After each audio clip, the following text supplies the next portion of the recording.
joining us on the podcast once again today, a returning champion, maybe the returning champion here on our Cracked Racquet shows. Of course, that's the only butter. I am going to serve him up. You may know his work as a writer for the New York Times, as an editor for Racquet Magazine. You may even know his podcast, No Challenges Remaining. I know him as the man with the lovely red locks. It's Ben Rothenberg. Ben, welcome back to the show. How are you doing, my friend? I hardly believe that's the only buttering up you're going to do during the show. Gruskin, you are the butteriest of hosts in the best ways, like a Popeye's biscuit. So yeah. It's always nice to be here. No, it is always a pleasure to see you. I will say I was on the ground in Cleveland. I had multiple people accuse me of being your guy. They were like, "Hey, you're Rothenberg's guy, right?" I was like, "I don't know what that means." What? Who said this, and what did they mean by it? I need to interrogate this now. Well, first of all, a good journalist never reveals their sources. You've taught me that, if anything, and so this isn't a source. That's not what a source is, but okay. Anyways, I'm not going to say who said it. I think it was an off-the-record comment. But no, for some reason, we seem to be linked. I'm going to assume it's a Michigan thing more than anything else, or maybe it's just a talent thing. You know, us talented people, we stick together. But I guess there's a little bit more butter. Or maybe they are just, someone also said that. They're like, yeah, I think Rothenberg might actually be more famous than a few of these tennis players on tour right now. And I was like, I'm definitely not going to tell him you said that. So certainly, as always, it is a pleasure to be just associated with you in general. You're holding up, though. You're staying well. I saw you were vaccinated, or at least partially a part of the way there. Oh, hell yeah, which is why I wish that I had my act together enough to realize that Cleveland was coming up, and I would have gone to Cleveland. I fully would have driven to Cleveland from D.C. to go to the I'm very itchy to get back to a tennis tournament. I haven't been to a tennis match, let's say, even since the Djokovic team Australian Open men's final last year. So it's been more than a year, and I wanted to go to Miami. This one we're going to be talking about a bit today, but just like the access restrictions sounded really, really not worth it. Like you wouldn't be able to see players or coaches face to face ever. You wouldn't be allowed even on like 8 of the match courts, which is crazy to me. So even though I wouldn't spend that much time realistically on an outer court, just the idea they weren't available to me made it just seem like pointless. And so there would not be a lot of added value to being on site, except for like what my buddy Reem got last week in Dubai, which is sort of getting more, of an actual gut feeling of what it feels like to be on the grounds during a tournament mid-pandemic. But yeah, I do have my vaccination, so I'm very grateful for that. And yeah, would have loved to be in Cleveland. Would have loved to also have been where you were last night, watching our beloved Wolverines take care of business and get to the Sweet 16. Yeah, I'm ready to go somewhere. We'll see where it leads. I don't know. Charleston's not letting any. I would love to go to Charleston. They're not letting any media in. Maybe I could go down to Florida if there's going to be reasonable, green clay challengers, but that would be that's a long trip to go for a challenger, honestly. So I don't know. So we'll see. Yeah, I'm again. This is a strong start to the podcast. You're not the first person to suffer from Gruskin envy, so don't feel too bad. It's a common trait amongst many in the, I suppose, world out there. But I do. I'm saying it would have been great to have you in Cleveland, certainly, because to talk to some of the players, and yeah, I see a look on your face. That is exactly what I was looking for with that last comment. But to get to talk to some of the players, just get their feelings, because we're now about a year, maybe it's a little over a year, the anniversary of us recording a podcast upon Indian Wells being canceled. And, we did it about 24 hours, or maybe it was even 12 hours after that announcement was made. And obviously it has been about 7 months now of pandemic-related events. And you look even here now more narrowly in this 2021 season, and this is where I want to start today's conversation before we even get into previewing the Miami Open, which, of course, is the big event here this week for tennis fans. There have been, I think, 16 WTA events since the start of the year. I believe there have been 13 ATP-level events. Of course, there have been countless challengers, countless ITFs as well.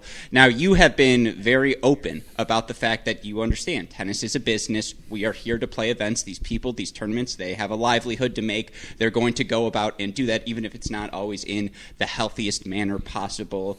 That being said, of course, 13 events for the men, or 13 for the men, 16 for the women. That's a lot. That's a pretty normal schedule. How are you feeling through the first third of the season? Because, now that we were at Miami, first third really is in the books. Yeah, I would quibble a little bit with a little bit of your framing, just because I think you said there were countless, challengers and ITFs, and I do think that those numbers have gone down. I don't know the number. I haven't done the census of this, but I'm pretty sure there's fewer of those events than there used to be. And so that's been meaningfully different, not to the extent that that's not really a top line kind of story, though. Honestly, in the sport, is not what's happening at ITFs and challengers. But there has been some definite attrition there, especially for lower ranked women. And we've seen, she didn't mention this in her statement, but I'm sure I can't imagine that wasn't a factor in something, let's say, like the retirement of Mario Osaka. She's a player in that ranking who just wouldn't be getting many chances to play right now. So if you're already debating it, it makes the decision to stop a lot easier and a lot more obvious. It has been a decent amount of business as usual with some pretty depleted fields. And this is becoming more of a trend in the last month or even couple weeks. Even like you see the field that we got at ATP Dubai, usually a very star-studded event. There was not a strong draw there. It got much weaker, especially right off the gates, Team lost in the first round to Lloyd Harris unexpectedly, or his first match. I think he got a bye, and then he lost to Lloyd Harris. I think he got a bye. Anyway, you saw like the WTA Premier in St. Petersburg, which has been a pretty strong draw. In weeks past, it didn't have any top 30 players. That's very rare for a WTA Premier, and one that's done pretty decently in terms of field before that. So it's kind of, the tour is a little bit limping along, I think it's fair to say. Like, it's not what it was. And especially you look at like the Miami men's draw, and that's a shadow of what it usually is in terms of what really was, back when you were still just a wee rugrat, what really was the fifth slam, within my tennis consciousness in the around turn of the millennium, it was the fifth. Before Larry Ellison bought Indian Wells, basically Miami probably was the consensus fifth slam. Colloquially, obviously that's not an official title, but it's not at full strength, and you see some players showing some mental wear. But at the same time, it is, yes, remarkable, and a lot of the individual tournaments have done amazing work to get off the ground. But the collective product is still, for me, not totally satisfying, even if I respect the effort. I also just think that I think this was March Madness, too. Like, you could have waited 2 months and had everybody, basically all the players and staff, probably be vaccinated. And could have had fantastic and maybe even good amounts of crowd, and had really fantastic May Madness. So kind of like, what's the rush? But yeah, the tour is going on, and like Miami's happening in what would be its normal week and everything. So I don't know. That's a lot of rambling to say. I'm still kind of as ambivalent as ever. That's perfect, because far too frequently guests come on here and I don't get to disagree with them. And sometimes I just think, I try and do that obviously to be agreeable, because I like to serve up butter. The other reason is sometimes the solutions in tennis are pretty obvious. And when you're breaking down a match, we're all watching the same thing. So sometimes people see the same thing. I see the year very differently than you have thus far. I think Sans, and I should say, since it's her birthday, Bethany Maddox-Sans, the lack of an ATP. It's her birthday today, What? That's not her name, though. It's Sans. Yeah, but what is that sound you're making? All right, you come on. You're gonna talk about my jokes. People accuse you of being, I'm your guy. You can't. You mean Sans as in like without? Yeah, it's like the French for without. But yeah, I like to say Bethany Maddox-Sans without. Yeah, it was a stretch. Anyways, Westhoff. Not your best. I just expect better from you. Is why I make these. Is why I have these reactions. This is why we bring you on, though, because you hold me to a high standard. Anyways, I'm excited to disagree with you here, because when you look at the story of the first 2.5 months, and let me say where I disagree, because I want to be specific. On the ATP Tour, you're very much correct, and it's all a grain of salt. If there's no Nadal, if there's no Djokovic in an event, to some people, did that event actually happen? And to far too many, the answer is no. And so when you look at the fields in Dubai and Acapulco, I think that's a fair point to make, especially the fact that last year Nadal won Acapulco and Djokovic won Dubai, and it felt like, like those two are playing their best tennis heading into the Sunshine Swing, Indian Wells and Miami. And, this year, obviously, with Karatsev, who may be actually the third best player in the world, so maybe it is fitting that he won Dubai, and certainly that he played Lloyd Harris was a funky final. Although I will point out a Tsitsipas Zverev final is pretty expected for 2021. That is two of the top players in the world holding seed. That's a totally legit anytime 500 level final. That's a good 500 level final. Absolutely. And in pre-pandemic, Zverev, Tsitsipas, absolutely not knocking that. And they're both, by the way, I think one's 31-10, the other's 31-13 over their last 52 weeks. Where I want to really push back, though, is on the women's side, because when you go look at the draws in Doha and Dubai, and obviously they were highlighted by the run of Garbine Muguruza over those 2 weeks. That Middle East run was kind of the pin in the crown of her reasserting herself as player number 2, in my opinion, in the women's game right now, behind Naomi Osaka. You had, in my opinion, Osaka wasn't playing, but the second best player in the world made back-to-back finals and won a title. You had a player in Petra Kvitova, who we all know when she plays her best tennis, and I think it was Tumaini who tweeted out the fact that she's like 17-7 in finals or something crazy. When she gets to the finals, she usually wins it. The fact that it's been Jess Pegula, her success has translated from week to week. Daria Kasatkina translating week from week. And, again, you look at the top seeds. I know there was no Halep, no Barty in Dubai or Doha, but you did have Sabalenka. You did have, Belinda Bencic is back and playing strong tennis. You had everyone except Osaka, Barty, and Halep. I thought the women's events have been pretty... Iga Swiatek played the event in Australia after the Australian Open. She won a title. Normally that's a week where you see a top player skip. She didn't do that. She wanted to play another event. She wins a title. I feel like we're seeing the majority of the top players in the women's game playing week in, week out. Am I wrong? You're not totally right. I mean, we haven't seen... it's been good. It's been solid. It's been relatively... It's been better than the end of last year is what I'm trying to say. And it's been better than the men, for sure. You're right to point out there's a distinction between the men's and the women's. But you're not getting Osaka, who's the top player on this big win streak. You're not getting the number one in Barty, as sort of odd in some ways as her continued hold in number one ranking is in terms of what the actual day-to-day or week-to-week of the recent tours. Looks like she's still number one. You're not getting Serena, who's the biggest star, and obviously she's elusive already, and I think Halep, like you said, wasn't playing those swings either, and she's sort of, probably she always plays that's sort of like a de facto what probably is like a big four kind of in women's tennis, right? Those names I just named, and none of them were playing regularly in this stretch, and they did post up for Miami. Serena pulled out with her recent dental woes or oral surgery woes, which was sort of a little bit foreshadowed on her Instagram. She was giving very a decent amount of updates that wasn't totally shocking, even if it is sort of an unusual withdrawal reason. I don't think anyone's really doubting that, because you'd think she'd want to play Miami. Miami's her backyard tournament.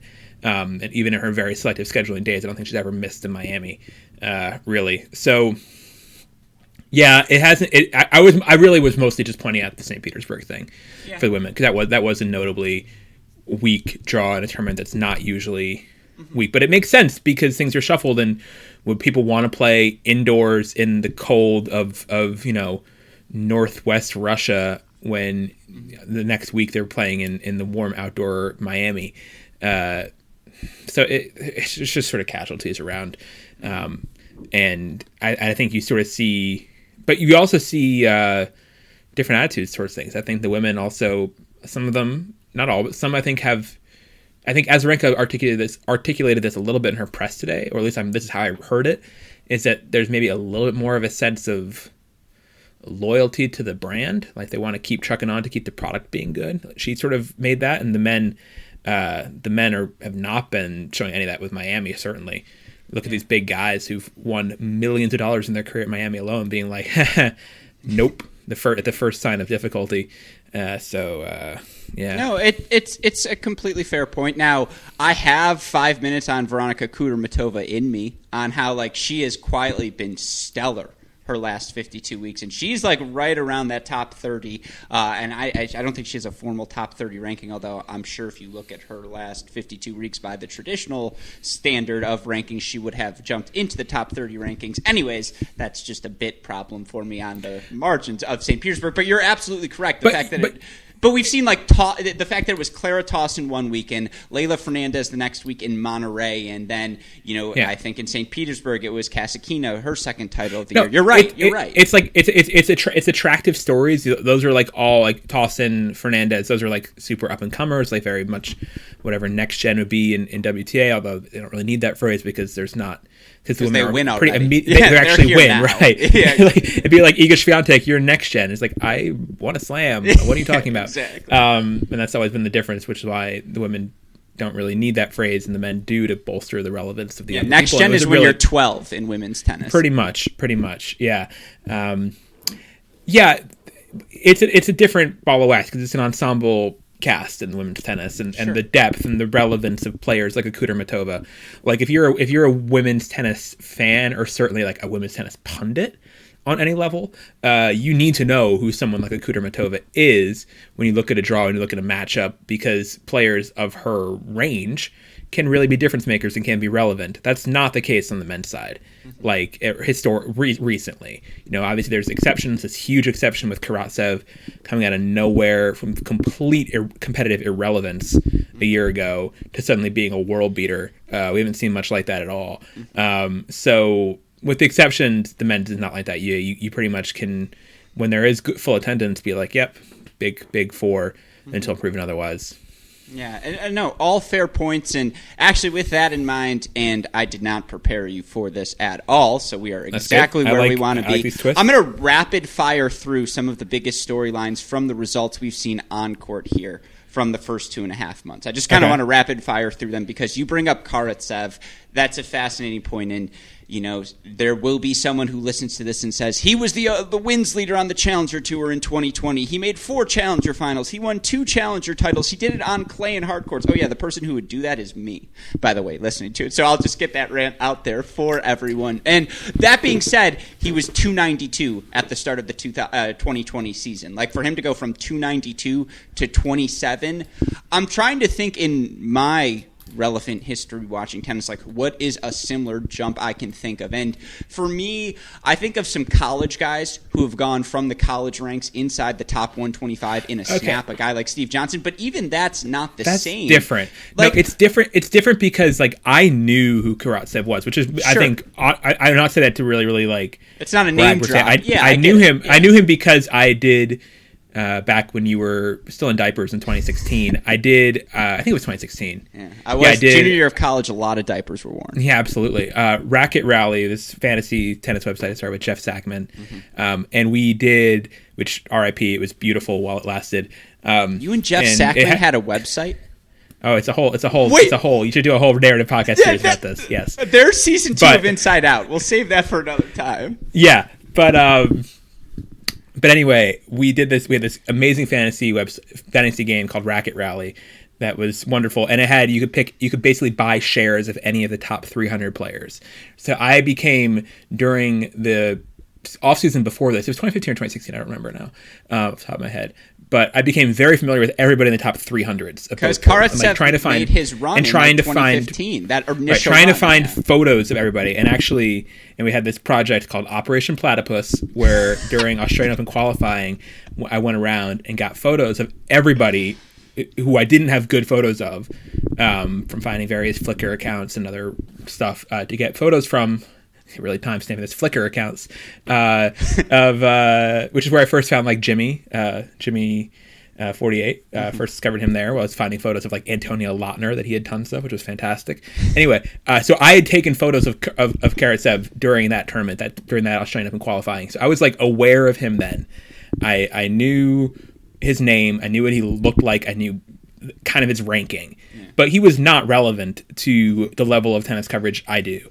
And he wasn't really even super relevant, honestly, by winning a couple challengers. Like, with due respect to challengers, like, it's not unusual for a guy to win 2 challengers in a season. Before, exactly. It happens lots for a guy to win 2 challengers in a season and then not immediately become even Grand Slam semifinalist, or even let's say like a top 60 player, right? Like it's not a guaranteed like catapult to relevance. So he has skipped so many steps on the normal sort of trajectory, and doing it again, like you compare to Steve Johnson, I think it's decent comparison.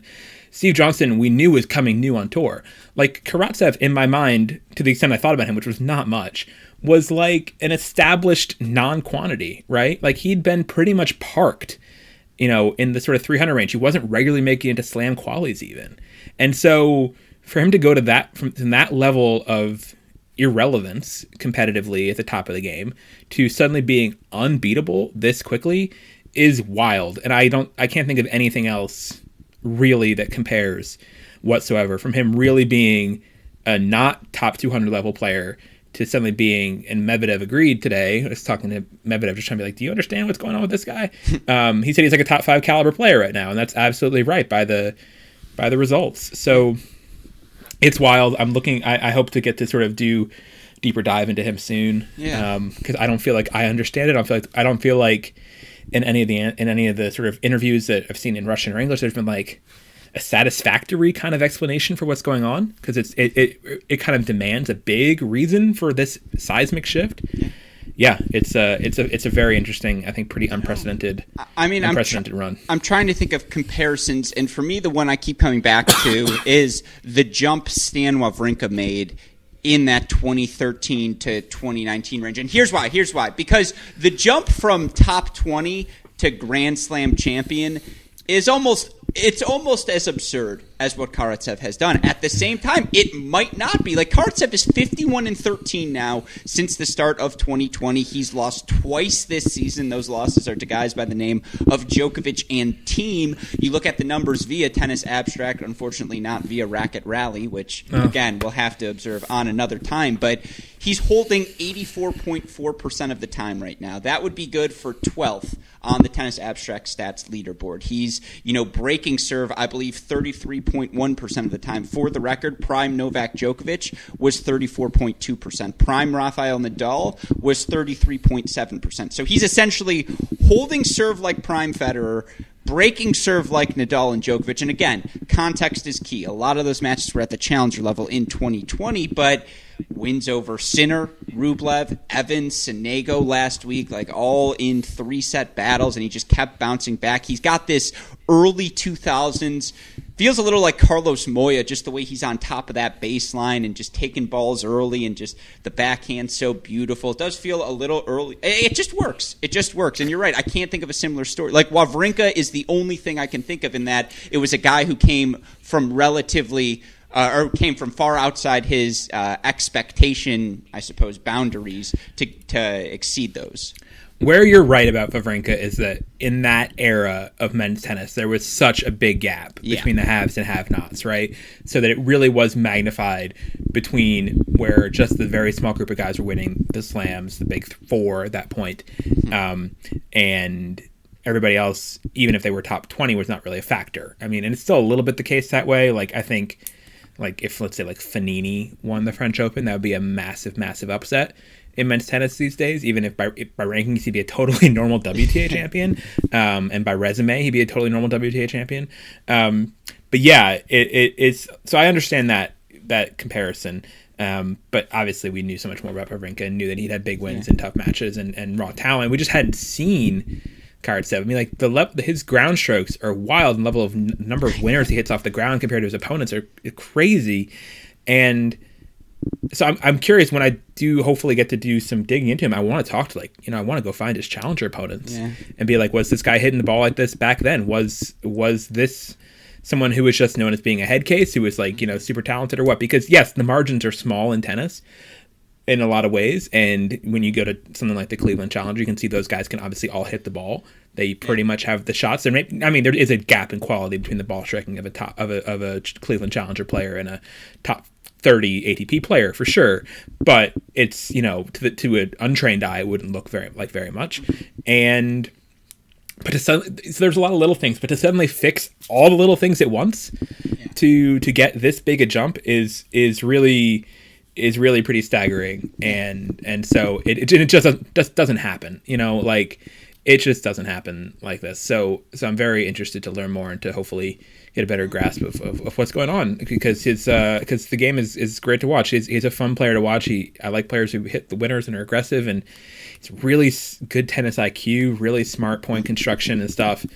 Nice player to watch. Really ugly shoes. Needs to get a shoe deal. But otherwise, no complaints. I hope so. No, and all the way out there, all the C.S. Lewis fans are like, let's go. We've got an Aslan in our life. And, obviously that is big news for them. But, he has been incredible. It was not an expected development. As good as he was at the challenger level, you think, okay, him winning a match at the Australian Open was not surprising. Him making the semifinals, if you said you had that predicted, I actually said not totally jokingly when someone was like, what was the match of the Australian Open? I said it was Karatsev in the second round beating Gerasimov 0-2-0. Because wasn't it like 0-1-0? Made something like that. 0-2-0, 0-1-0, something like that. Because that scoreline was like, what the hell? Yeah. Like you knew something was up at that point. Mm-hmm. Like if this guy, that's just not like, I didn't see any of the match, so maybe it's not my point. Maybe I don't know if Gerasimov could hold his racket or whatnot during this match, but like you just don't see scorelines like that in men's Grand Slam tennis on any level. Mm-hmm. And maybe the occasional like Nadal pulverizing somebody in the first round of the French Open, but that was sort of like whoa, and he backed it up, and it's just maybe it's all intangibles, maybe it's not. I don't know, but. It's really, really staggering story. Yeah. Definitely. I don't like using the word story because I feel like stories have explanations and plots, and it's a weird pattern of facts. Let's put it that way. I don't know the story yet, but there may be a thread connecting all the storylines because if you dig, you will find some skeletons in the closet of Aslan Karatsev, and everything's still alleged, so I'm not going to breathe truth to rumors if they're not confirmed, but there are definitely some skeletons there to be dug up. He was a guy who at 21 years old was inside the top 175, and you were like, oh, is this someone who's on that? If you tell any 21-year-old they're going to be top 150 by that age, you would take that. You're like, okay, I'm on the correct career trajectory. And then things kind of fell off. And I agree with you. There's more to learn. But again, I said rapid fire. I think we just spent 10 minutes on story number one. I did promise you. I'll try to be a little more rapid. No.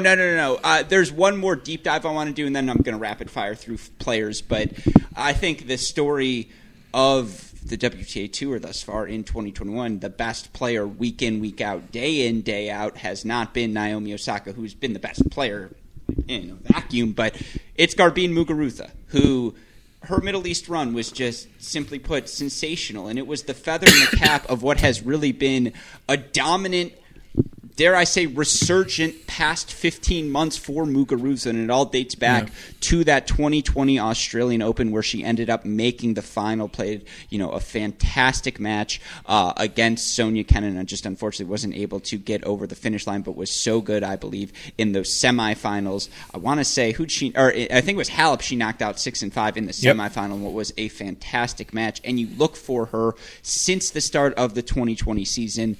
She's 41-11. And I'm a nerd. I went back in time. I look up all of the prime seasons, all of the prime stretches of the best players in their best seasons.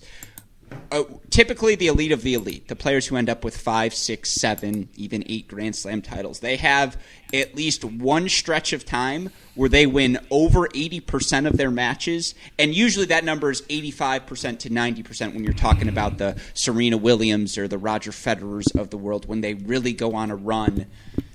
41-11 is 80%, Ben. And you look at now the run she's had, again, the Grand Slam final in Australia, the back-to-back finals in the Middle East this year, which of course came after she made, I want to say, quarterfinal runs there last year. That semifinal she made in Rome, quietly, that semifinal she played against Halep may have been the best match of the clay court season. It felt like Halep had her down in that semifinal before Muguruza was able to fight back. And you talk to her in press conferences and you can just hear someone who's in complete control of their game, complete control of their mentality off the court as well.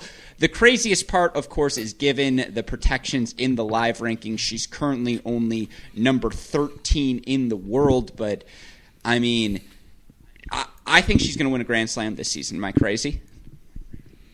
Definitely not. You're long-winded, but you're not crazy. I mean, I think that, you're right. I was thinking that today with Zverev complaining about being number 7 still in the rankings. When it's like, you want to complain, talk to Muguruza or like Fiantech, who aren't even top 10 and are winning slams or coming close and being, probably best player on tour. And Muguruza, what's I think really impressive and important about this run for Muguruza is that she's doing something she hasn't really done in her career previously, which is she's being kind of a workhorse. Like she came out of that title in the Middle East being in Dubai, get the mixed up a lot, but Dubai, where she was the tour leader in match wins through that part of the season. And that's just not a very Muguruza type stat.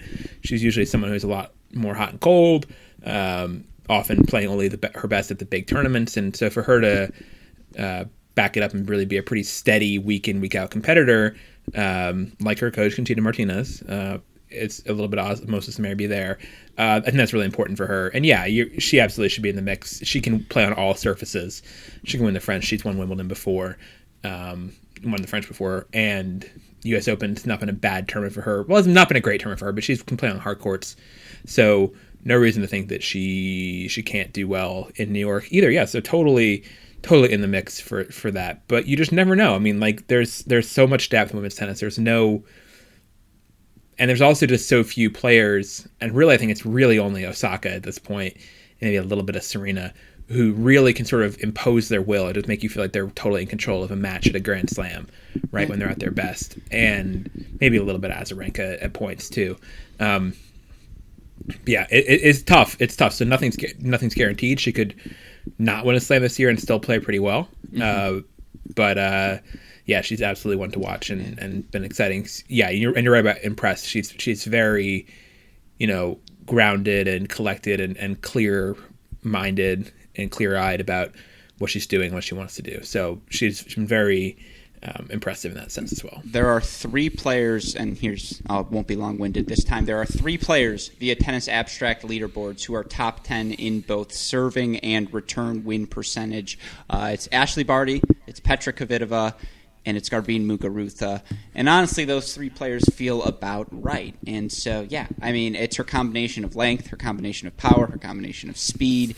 She can do a little bit of everything. We've seen her win slams on non-hard court events, and the fact that she's played this well on the hard courts as well, she's just the wild card who can do a little bit of everything and presents a tough matchup to any opponent. She's been spectacular. I guess to attach to this, because this is going to be something I wanted to ask you about, where do you stand on the rankings debate? We're not getting into the wild cards debate because I think we've had that discussion before, and it's like, look, tournaments are going to do what they're going to do, and like the wild card system, while flawed, it is what it is. Yeah, we don't have to get into that. Because I know that I'm happy to briefly address that. That was not really related to rankings. Yeah, but I have zero problem with tournaments giving Petra Tsitsipas as a wild card, especially a tournament like what was that, Marseille? Yeah, exactly. Which is in a country that has tons of 250s in France and a Grand Slam federation. Like, there's no shortage of opportunities for like young French male players to get looks at tournaments. So I'm not boohooing for any of them for not getting a wild card there. And Petros is a young player who's based in that region, and he becomes one of the most talked about players in the draw, which is the whole point of a wild card, right? It's to sort of draw attention to the tournament and to make your draw more interesting or compelling. And there were people, even that match wasn't really easily streamable, I don't think, or maybe anywhere, which is kind of a flop on the point of getting a kind of stunty wild card and then not putting it on a main TV court. That part's not great, but during his short match, Twitter was pretty ablaze with that. So that's a success for Marseille in my mind. Even if he does get kind of killed, I think it's fine. He's a nice guy. No one has any problem with Petra Tsitsipas. And if it does endear, the tournament a bit more to the Tsitsipas family and make Stefanos a more loyal player in the future, that's maybe part of their goal. Great. I mean, I've been around this sport too long to sort of be clutching my pearls at a Petra Tsitsipas wild card. That's fair. I've seen them for multiple times. I think from Marko Djokovic, for Georgi Djokovic as well. I'm not sure, and for the one time from Mario Osaka, which I believe was unsolicited, the Mario Osaka one. I think that was not something that was IMG just kind of did that when Naomi was number one as sort of a little thank you to the Osaka family for making them so much money in commissions with how much money Osaka was bringing in probably. So And that was a totally credible match that Mari played against Whitney Osigwe in the first round of 2019 Miami. Anyway, that wasn't what you wanted to ask. You wanted to ask about rankings. Well, let me just say that rant was brought to you by Tennis Majors. Yes, honestly, after that, please go on. That was a good one. You're smiling. I'll lock that in. Come on. Explain that. What do you mean? Oh, because I feel like it's all in the Patrick Mortaloo family. I feel like the Tsitsipas gets the wild card through the Mortaloo, through the Tennis Majors. That was the origin of that joke. Okay. I guess. I mean, I do think that, Patrick is good about. No. But we're exploring these thoughts. I think that there's nothing. I think Patrick and I are a little bit similar minded in this. We're both like tennis needs to do what can be popular, and kind of like I agree with you. Precious about that sort of stuff. Yeah, All jokes come from love. All jokes come from a place of love. No, but they all come from truth too. So that's more what I'm saying. So there has to be a grain of truth in that to make it a joke. You're right. I mean, I don't know that Mortaloo has any direct connection to Marseille ATP. Sure. Maybe he does. I'm not sure. I don't know about that. But anyway. Certainly a regional figure, and even if it's just for the nepotism, I'm chill. No, it's worth it. Again, a wild card is for the tournament's discretion. They are trying to bring limelight to the tournament. No one has ever deserved a wild card anywhere. Yeah, 100%, except for Andy Murray anywhere he goes. But that's a conversation for another time. Yeah, exactly. Yeah. Pretty much. Yeah. As it pertains to the rankings. Yes, as it pertains to the rankings. Okay. There's been a lot of hoopla made about players not being able to jump accordingly. It took Lorenzo Musetti an ATP 500 semifinal round of 16 at a Masters, a challenger title, a challenger final, just to get to number 94 in the world. I tweeted it out earlier this morning. I think the number right now to get into, and I heard this from a bunch of players, and I think you can go hear Bjorn Fortangelo in an interview we did in Cleveland, talked about this specifically. He's like, look, 2 years ago, it took about 500 points to get into the top 100. Right now, it takes 800 points. I think right now, its number 100 is at 756 or something crazy like that. Given, you talked about the lack of challenger opportunities. I'm glad you corrected me. Cleveland was the first American challenger, and thankfully there have been places like Italy and Antalya, Turkey, that have been able to host a couple of challengers in a row, but it's really hard to get to 800 points if you're not already a top 100 player. That's my concern with the rankings more than anything at the top. You agree? Yeah. I mean, Tumani tweeted this today about saying, I tweeted it first, check the timestamps. No, I'm just kidding. when Zverev made his comments about, which I understand. I understand Zverev's frustration that he has been talk about being parked at a ranking. He has been stuck at exactly 7 for the longest time, right? He's been Mr. Number 7. I don't think he's moved at all. I'd have to look at his ranking activity or ranking history, whatever, to be sure. But I think if he has moved, it hasn't been by more than one spot in the last more than a year. He's been absolutely frozen at number 7, with some decent results along the way, but also he's not playing amazing either. So it doesn't feel totally wrong. Yes, maybe Federer should have dropped. But I do think that the whole point of the rankings freeze was to make it okay for players who don't feel comfortable or able to travel during a continuing global pandemic to not punish them for that, right? I think you're absolutely right, though, that where it really does have more of an effect, a more deleterious effect, is, outside the top 100. People who are sort of on the edge of being able to make moves, and there's just not matches available for them to do it unless you get into you really have to slingshot yourself like an Aslan Karatsev and get into a slam qualies just barely, then make a run when you can't get the points, make a qualifier slam run. And you've seen someone like a Podoroska do that also in the stretch. That's I think where it's more of an issue. The sort of the granularity, is it weird that Ash Barty's number 1? Yeah, it's kind of weird. She just hasn't played very much lately, and she's been a pretty absent number 1, and hasn't played amazing either in the limited sample size we have. I mean, that loss to Mukova at the Australian Open was not great. So, yes, is it perfect ranking system? Absolutely not. Is it okay? I think it's okay, and I think okay is what you can hope for. But yeah, I do wish there was sort of more downwardability. I wish there was more clarity also about when the old points are going to fall off, because they keep changing it. That date keeps getting pushed back. It feels like every week it gets pushed back. I do, and I also to address this. A lot of people are like, "Oh, they're doing it to protect Federer."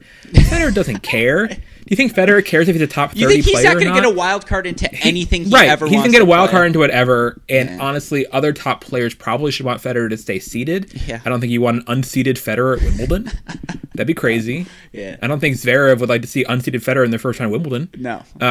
But no, I don't know. I mean, like, I just also don't think the players are reliable, or like, we shouldn't value their opinions too much on these things. I think I was thinking that today, I was listening to the press conferences of Zverev and then Tsitsipas, and they were both talking about how Acapulco did an amazing job with the pandemic because they had more fans in the stands, was their measure for that. Like, they had a lot of fans in the stands, it's a big success. Like, the tournament director of Acapulco tested positive mid-tournament. Yeah. That's a first. Like, is this tournament really doing amazing on the COVID protocols if their tournament director tests positive mid-tournament? I think objectively, no.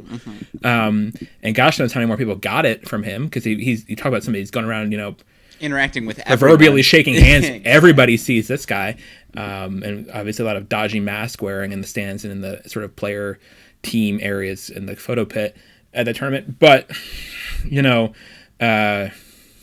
yeah, I don't know. I mean, like, all is to say, nothing's perfect now. I don't think the rankings are great, but I also don't think they're... I don't know what the obvious solution to do better is, except for to maybe just hold more tournaments in the same place to let guys play more. Like, we got to... so long as there's real limits on stands being full of fans, which is the whole reason you have a touring product to play in front of different crowds week to week, because honestly tennis doesn't have popularity to really be able to be like a league sport and get great crowds every week in the same place. The tour's got to be doing something at the challenger or challenger equivalent level for the women along the lines of like a Sharm el Sheikh at the futures level, where you go and like USTA in Orlando. They did 4 in a row in Biella. Yeah, exactly. So like Biella could do that, and like Orlando could do this too, for sure. Just have like 60Ks for 6 weeks in a row. Yeah. Right. And just do that and have people can play as many of them as they want. They can take a week off in between. They can, play 4 of them, or, decide if they make a final, they can pull out the next one and do whatever just like do something that lets people play without having to travel and to risk their health and to add these expenses.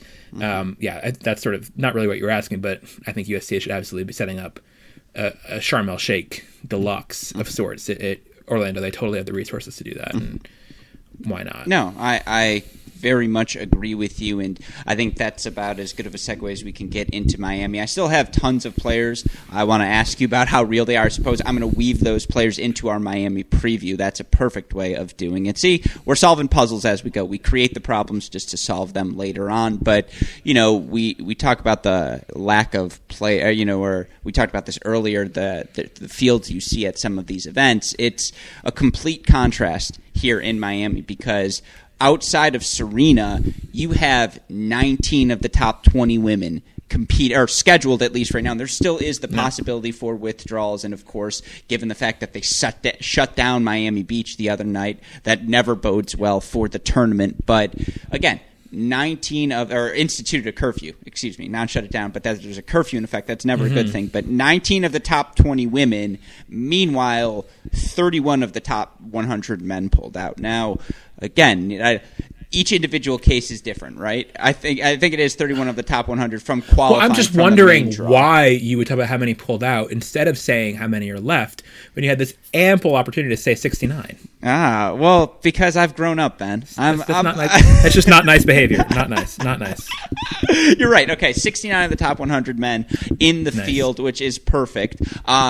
Yeah. And of course, I thought you were going to get on me for not highlighting and being like, oh, you're looking at it glass half empty. Why aren't you doing glass half full? I am glass half full. We still have all of the characters I'm looking to see, right? It's a next-gen Super Bowl. We're constantly wondering who's the heir apparent. Well, Medvedev, Tsitsipas, Zverev, Rublev, all going to have the chance to battle it out here in Miami. It's a next-gen Gator Bowl, to use a phrase from Florida sports.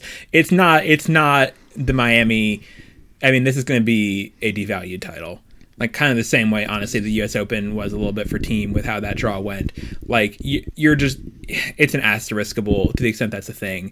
Tournament. That's fair. And how we're going to understand it. At the same time, though, those four guys, it doesn't really matter about the asterisk associated with the Masters, because I think at this point on the men's side, and we'll just get into the men's here and start with these top guys, I feel like for Tsitsipas, Medvedev, Zverev, Rublev, when they're not playing big three competition, the only relevant competition is when they're playing amongst each other. Like when it's 1 versus 1, because those are the matches you have to get through usually one of them to take on a big three in a late stage, right? We've seen Medvedev versus Rublev at back-to-back majors. We've seen De Minaur played, I guess he played team, but we've seen Shapovalov, we've seen all of them. Usually you have to go through one next-gen guy to get to that semifinal round.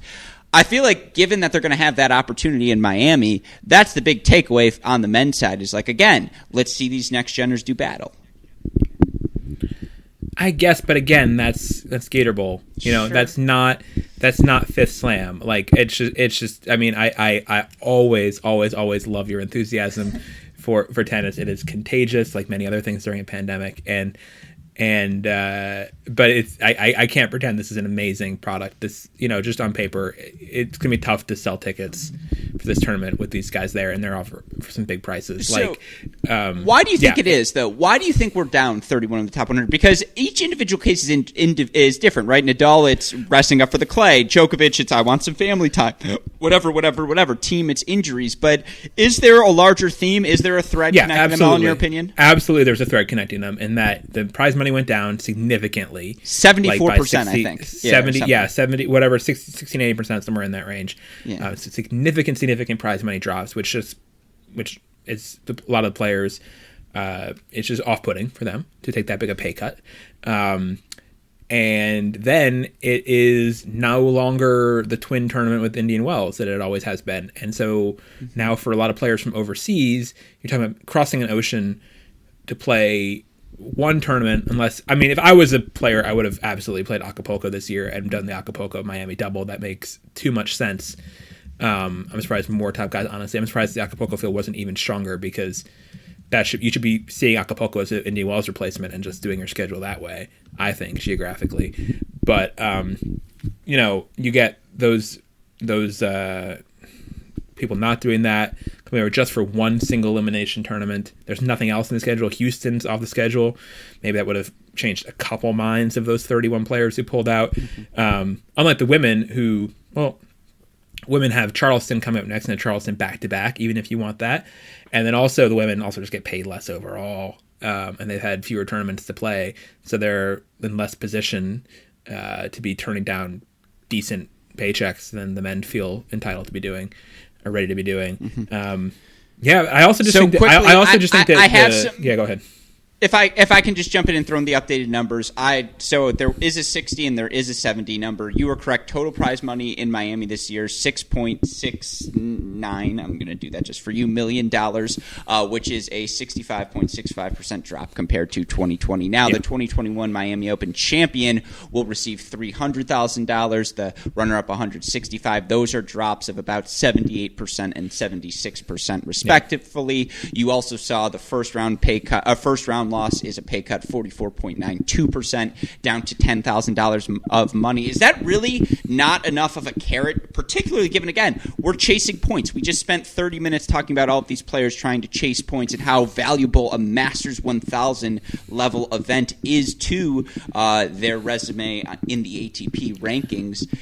$10,000, like, why? I don't get it. I guess I'm missing something. Well, I'm just I'm surprised by how bad the field has gotten to on the men's side. Yeah. But what you're hearing from people who are talking about this in the Middle East and whatever else is that, it's tough going over there for one event. This is, it's in our time zone, Miami, so it feels very close and local and convenient for us, but it is an ocean away for guys in Europe, and to cross the ocean, just play one tournament, the same way that, like, historically, let's say, like, a lot of American guys didn't always, this is like 15 years ago, but very rarely played even like Paris-Bercy or the sort of indoor, European fall swing. They just wasn't worth it to them to make that trip for that one tournament, even if it was in great conditions for most American players to do well at. So that was always a little frustrating as an American men's tennis fan of 15 years ago. Like, why isn't Andy Roddick like in Bercy? What's he doing?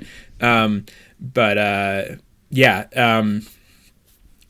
that's it. And then it's exhausting being in a bubble, and this was going to be a hard bubble tournament in Miami, and the attrition there, and just like those things combine with the less money, so you have to you're not clearing as much, and who knows if the ranking points are even going to count for as long or whatever else. And it's frustrating because it's frustrating because like Miami, I think, had to be one of the tournaments who took the hardest hits in 2020 because next to Indian Wells, because they canceled on such short notice. I mean, they had to have already, I assume, built a lot of their temporary infrastructure, built the courts, built the sponsor stuff, sold a ton of tickets they would have to refund, all sorts of other stuff. They must have lost as much money as anybody in 2020 just about, without having the sort of angel investor of a Larry Ellison to sort of eat all that right away. So they were in rough shape, and it's disappointing on some level that the top guys aren't being like, it's okay, Miami, we got your back, we'll come play.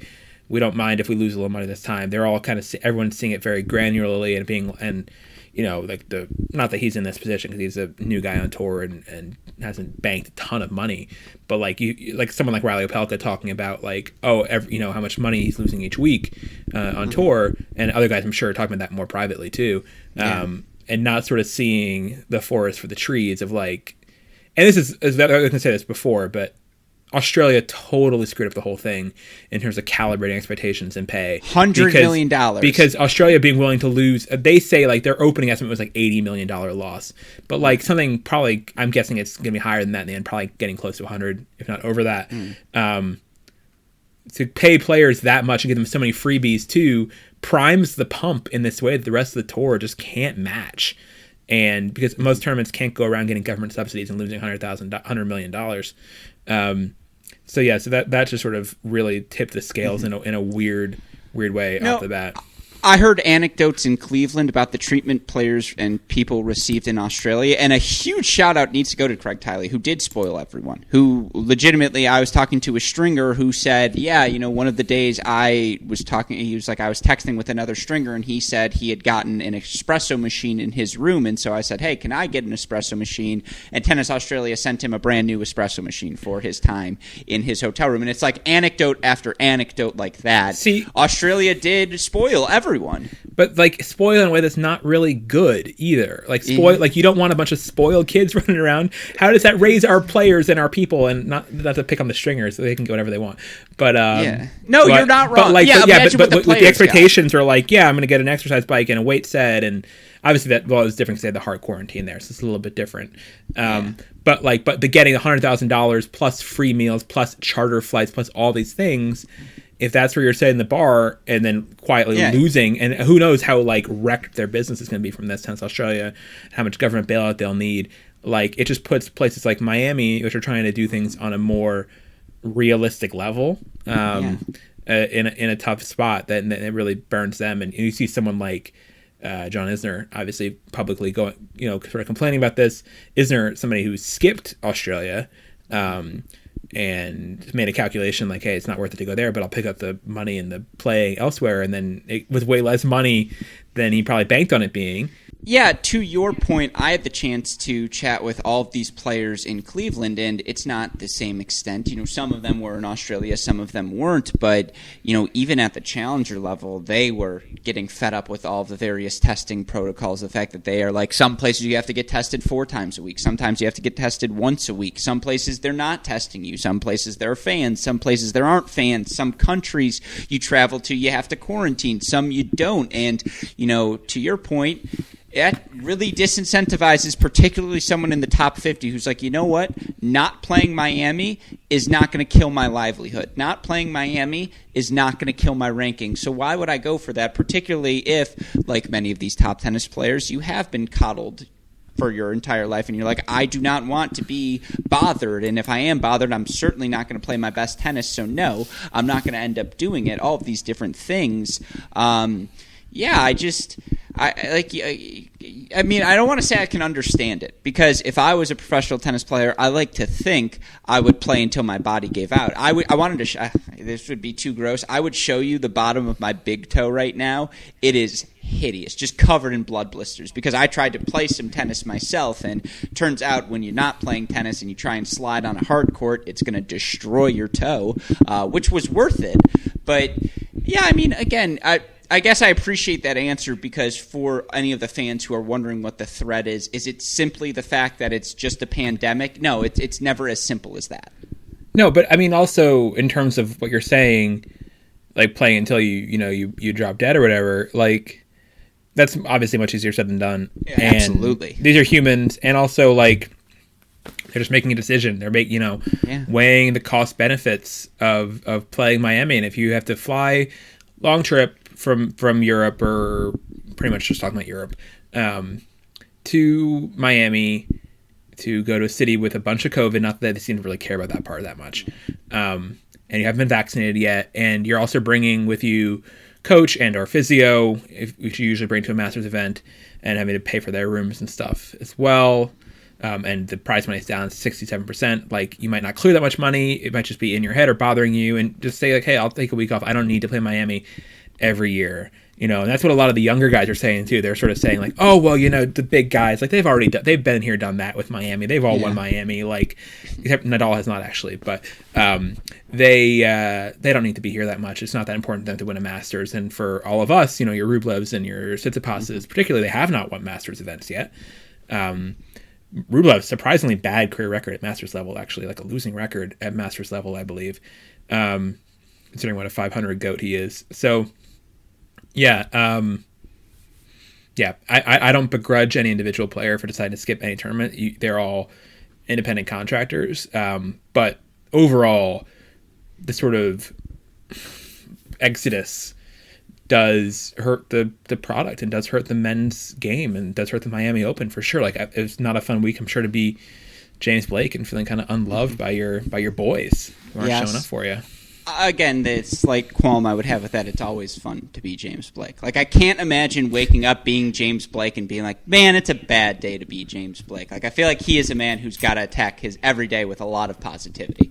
Anyways. Lettering out guests who aren't even on this episode is fantastic. Yeah, well, James Blake he's appeared on a Cracked Racquet show, actually. So I know, I said that. Guess. I called him a guest. I was going to say, I have James Blake's cell phone number in this phone here that I'm holding up. Yeah, I'm pretty big. If I could get women's numbers, like I could get tennis players over these past 3 years, Ben, I would be the reason Miami got shut down, because, what a time that would be. Anyways, we move on here to the Miami draws. And we can rapid fire here now through, again, I want to talk about, and that kind of sets the scene. I really do appreciate that, because we've now talked about the prize money coming into it. We've talked about the scene. We've talked about the setting. Let's talk about some of the players we are going to see in action. I'm going to rapid fire through some of these players. I may mention where they're in the draw, but I may also just mention the players who have been really freaking good here to start 2021. Curious if you think their starts are real or not, and how they'll translate here this week. I want to start with maybe the not quite a breakthrough, but she's going to be seeded for the first time at a Masters event. Number 29 seed Jessica Pegula, who has been spectacular, really dating back to the World Team Tennis season last year. She was, again, World Team Tennis, you take it with a grain of salt, but she goes from there to the quarterfinals of the Western and Southern Open. She's a quarterfinalist in Australia, quarterfinalist in both Dubai and Doha. Finally, it feels like into the top 40 of the rankings where she belongs. Real or not real, Ben? I mean, depending on what your definition is, it has to be real. I mean, like, and it goes even before, the pandemic, really, because she made the Auckland final. Yeah. And in 2020, and before that, she won 2019 Washington for her first title there. So she was trending on the right way on outdoor hard courts, which is where all these results are coming. For sure. I can't really speak to her clay or grass abilities too much, but outdoor hard, she's doing well, and her draw is actually really fun in Miami because she gets to play Pliskova potentially in her second match. Pliskova, who she beat very handily in back-to-back Middle Eastern tournaments, although both times Pliskova had played a long match the round before. Pegula, what she did in Australia was pretty impressive. I actually think she kind of maybe should have beaten Jen Brady because she was playing her better and just seemed to get like really tight in that match, honestly. And I think she kind of knew Brady was the better player. Brady knew Brady was a better player, but like things were trending towards Pegula in that match and sort of reversed in this way that it was a match between close friends. It was sort of a classic sort of friends nervy kind of match. But Pegula, that's not to really find any fault to pick in her season because she's been spectacular. Big fan of Pegula. Love her ball striking. Just love watching her play and hitting the ball. She's been somebody who's been able to, find the right frequency to dial out the static and the noise of the pandemic and the fatigue and all these things. And just her head's on right. And think that she, again, I don't know what she's like on clay these days, really, but at least this last big hardcore tournament in Miami, hopefully she can do herself she's proud. 23-9 since the restart in August in WTA matches, and I mean, she's been spectacular here to start the season. You bring up Karolina Pliskova, 12-10. Pliskova is since the restart. She has not been able to find her rhythm here early in the season. Now, it was 2 losses for her against Pegula in the Middle East. That first loss in Doha, context is key. She had about 10 hours between the end of her Jabeur match and the start of that Pegula-Doha match the next day. Now, the second time around, Pegula just whipped her up and down the court. But, of course, you look for Pliskova, new coach Sasha Bajin with her to start the season. They're still trying to find their rhythm. She's currently ranked number 6, but, I mean, given how many outstanding...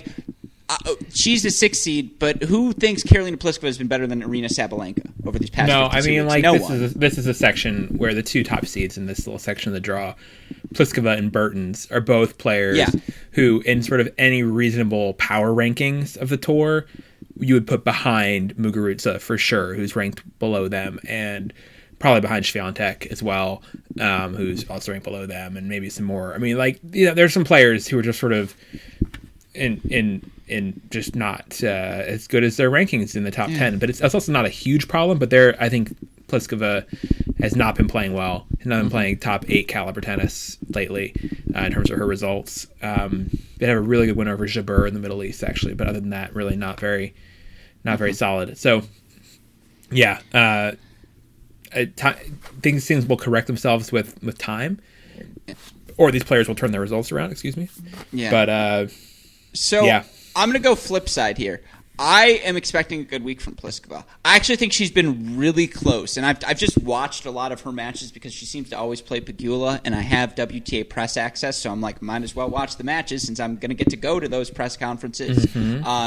And her serve, she's making about 61.3%, which is usually actually up compared to some of her prior seasons on the first serve, and she's still been pretty good on her first serve. It's just, I think she lost, what was it, in the Australian Open. I think she lost, it was like a 5-5 match to Mukova. I mean, Mukova ended up being the semifinalist, right? Yeah, where she was up like 5-1 in the second, that match. Yeah, and she was right there, and then, again, the Pegula loss in Doha was succeeded by the best match she's played this season against Jabeur, and where she won that match. So I still feel apprehensive, but not horrible about Pliskova. Your criticism of my Sabalenka take heading into last year's U.S. Open, I think, is one of your takes that is going to age worse. Poorly because over the next she 5 did years. well at that tournament. No, because she's coming, Ben. Because she made the 3rd round. Even no, she didn't. The 2 3-set matches she's played against Muguruza this year are my 2 favorite matches of the season, and I'm a little biased. I just think they were the 2 best. Did I talk about Sabalenka this year with you? No, were my 2020 US Open I'm no analyses of her absolutely fantastic. Yes, they were. She did lose to What are we trying to rewrite round. here? You're not wrong. What are we trying to do? No, I'm not rewriting. I was just ahead of the curve. I see this coming for Sabalenka. And okay, here's why I bring her up. Because you look at the 2 losses she suffered in the Middle East. They were both to Muguruza. They were both in 3 sets. In both of those matches, she played a set of tennis that was just untouchable. Like it wasn't like Muguruza's level dipped. Sabalenka's just was on the level in those 2 matches. I feel like she's one breakthrough title away. Like, just one more. Give me one more breakthrough title. If she can do it here in Miami, I think the floodgates might open. I disagree. I don't think this would be a meaningful title for her, honestly. I think she's proven that she's amazing at the tour level repeatedly, and Miami's obviously, really deluxe tour level, pure mandatory. But winning a WTA level hardcourt tournament doesn't prove much about Sabalenka for me. That would be, she is who we thought she was, like, kind of stuff. So No, I don't think this is actually a very important week for her. I think it's going to be more for her about getting momentum going into the French Open to the extent she can play on clay at your Madrids and your Romes and making a slam quarter. That's where she has things to prove, not at a Miami for me. So I think so. For me, your terrible Sabalenka takes continue. Okay, and so that's consistent. That's nice. That's fair. Okay, we can leave that there. I have nothing else to add to that. Are there any other women, any dark horses, unseeded players? I could do 45 minutes on Sakkari, on Mertens, on people like Ann Lee or Leylah Fernandez. Give me one other name who you get to see in this Masters 1000 draw. Is it called the Masters 1000 draw or just a WTA 1000 for the women? It's 1000. They don't use the Masters word for the women. Okay, it's true. Don't you call someone under 18, like if you were under 18, you'd be Master Rothenberg, right? As opposed to Mr. Rothenberg? That's what elderly people would call me, yes. That's what I'm saying. I think this phrase master needs to die out. I just agree with you. I think we're done with it. But anyways, are there any other people you're watching here on the women's side in this 1000?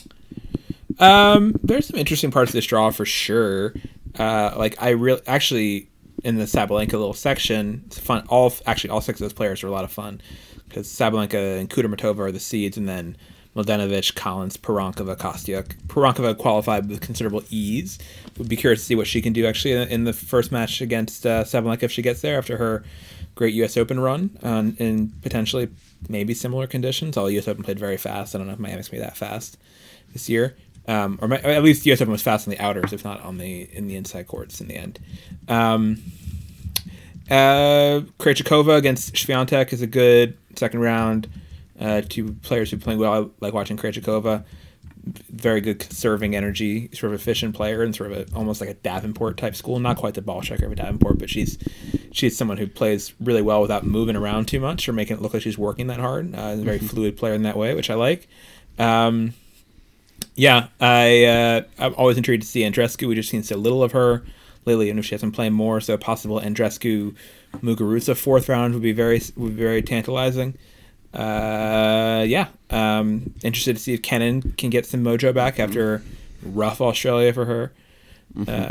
There's a few, and obviously, if Osaka can keep her win streak going. That's good that you nailed the big names because now I get to go into my lane. Watch out for the 2 Wangs from China. There's Shi Yu and Xin Yu Wang, who I believe are 19 and 18 respectively. The ex-Wangs collectively, yes, we know. Yes, exactly. They are, I think they're what? They're both top 150 players right now, both wild cards into the main draw here. I watched Xin Yu Wang play, I think it was, last week? Maybe, you can't keep track of the weeks. I think it was last week in St. Petersburg, and she lost just an explosive, I want to say it was a 3-set match. I just want to make sure I have my score lines right here. It was a 3-set match. Nope, that's the wrong player. I can't find who the opponent is. Leave it all in Westhoff. Her firepower is spectacular, and it definitely gets sporadic, but when Xin Yu Wang clicks and when she's playing her best tennis, she can take a set off of anyone, and we see here, come on, be the one. Is this who she played? I just want to know it. I'm too committed to finding out who she played at this point to not have an answer for everyone. Anyways, while I work on that would be another name to watch. I mean, I'm always interested in the Sakkari, Kontaveit, Putintseva, Mertens quartet because they continue to linger, Ben. They really, Alicia Mertens. Is Putintseva in this quartet now? Good for her. She has played her way into the quartet. It was against Kuznetsova. 1-5 against Kuznetsova. That's who Xin Yu Wang played last week in St. Petersburg. That second set was, she was hitting through Kuznetsova.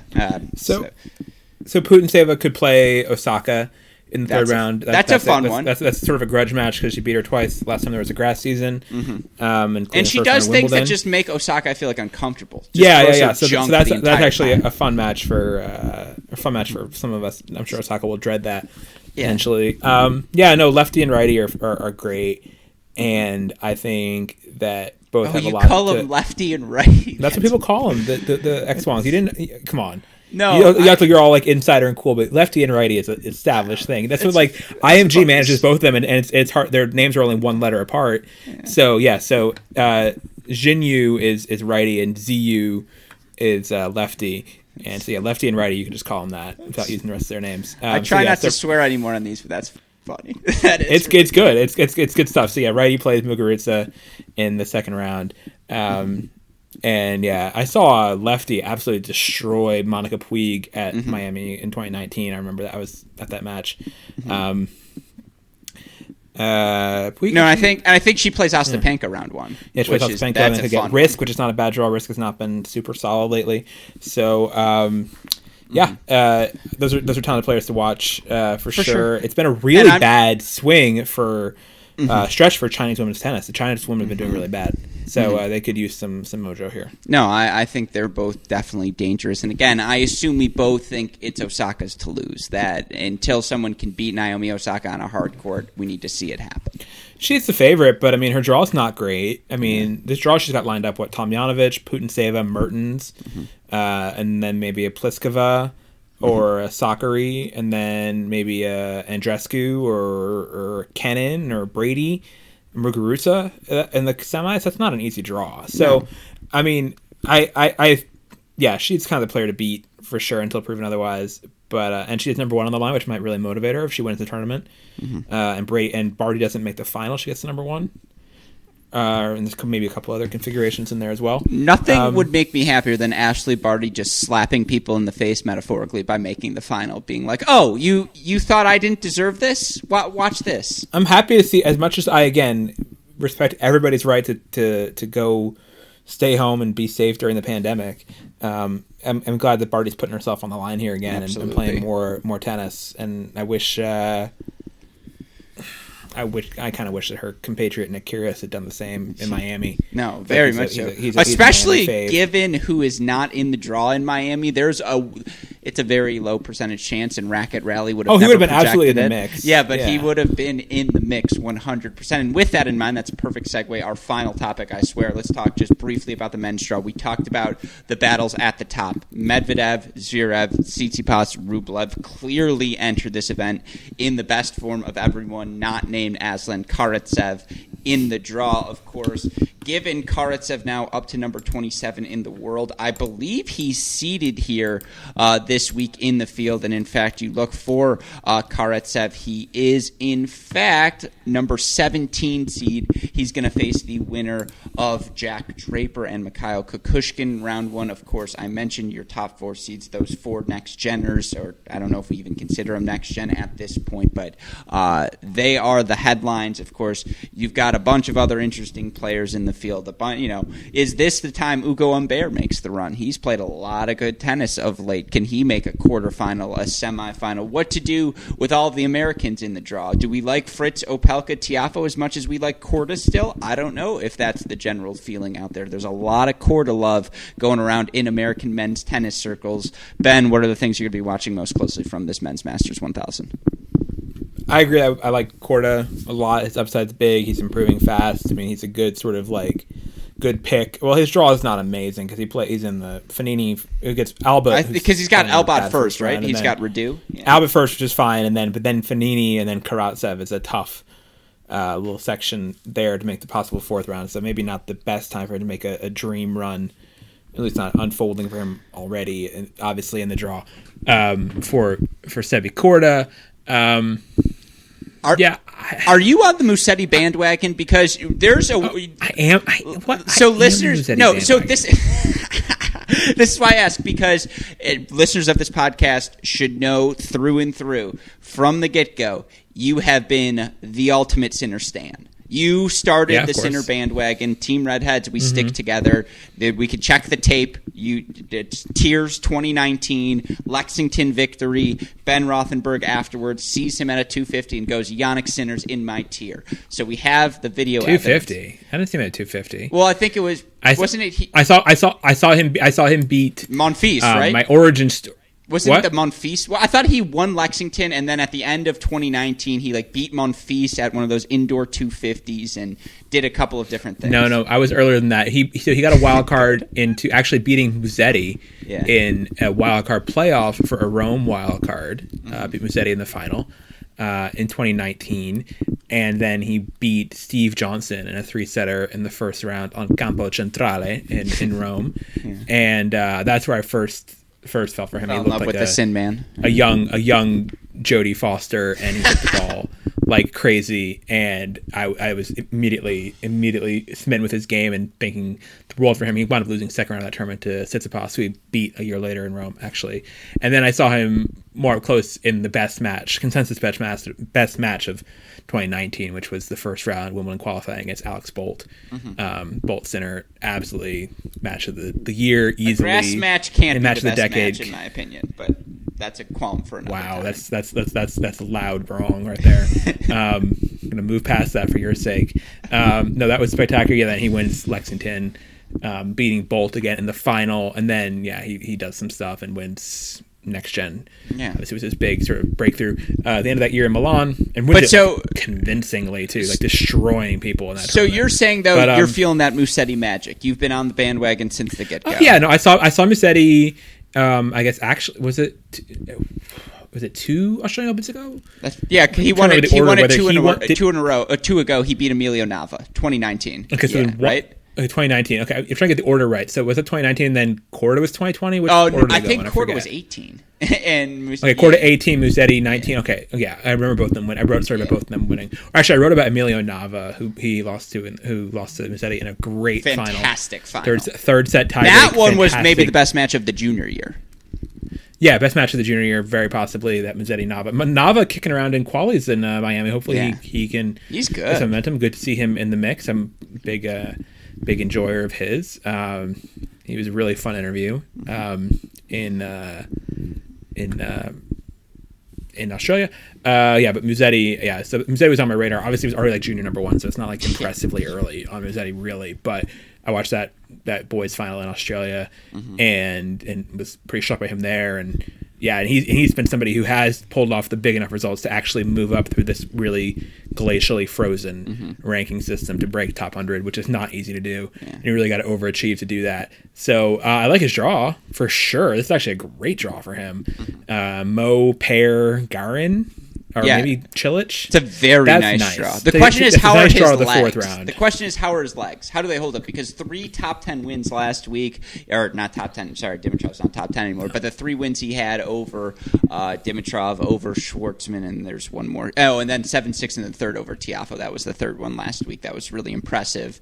It's tough to go. He's played Tiafoe a lot already. So many times. In his career. And it's a fun matchup, too, because there's a lot of athleticism on that court. But, he's an interesting one. You can have him. I'm going to keep my Holger Rune stock. Again, I think I'm the biggest holder, and I will forever hold my Sun Woo Kwon stock because he's been outstanding at the challenger level of late. Speaking of stocks, this is it's a perfect segue. A long-awaited breakthrough for Timothy Carriol's son, Mochizuki, who qualified for Miami. Yeah, he can play. Yeah. So that's a nice run for him. It's a little small is the problem. Main draw. He's a little small. But anyways. Obviously, I mean, but we know he's short, but that doesn't mean I'm looking at this as we record this. Emilio Nava's up a break in the third set in quali. Yeah. So interesting. I will say there's some other really interesting first round matchups. Alcaraz versus Ruusuvuori is just like if you were to name the Alex Gruskin first round match, it's probably that one. I'm pretty sure we did next gen pods on both of them.